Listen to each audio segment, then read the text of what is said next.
জিয়া ভাই ফাইসা গেলেন। আপনার মাধ্যমে ভিডিওতে দেখেছিলাম কি, আর আজকে মেয়ে কি বলতাছে, আপনি তো পুরা দমে ফাইসা গেলেন। বন্ধুরা শেষ পর্যন্ত ভিডিওটা দেখে যান। বলছে যে ভাইরাল হয়ে গেছি এখন সবাই দেখলে কি আর না দেখলে কি যে যেমন হয় তাই কো আমি যদি চাই তাদের সাথে কাজ করতে পারি। কিভাবে বলছে? কবে? কালকে কে? যে হাসান। মানে যে হাসান তোমাকে এই কথা বলছে? মানে তাদের সাথে ভিডিও করার জন্য বলছে? কথাটা কিভাবে বলছে? আমি ফোন দিয়ে কইছি যে আমার লাইফ নষ্ট করে দিচ্ছেন, এমনি এমনি ছবি ছাড়ছেন আরো ছাড়তাছেন।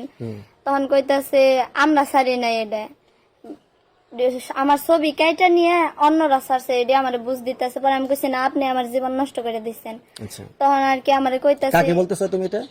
জিয়া হাসান রে। আচ্ছা, তখন আমার আর কি কইতাছে যাও আর রয়ে গেছে, সবাই দেখাই হালাইছে, এখন এটা দামা চাপা দিলেও দেন যাব না।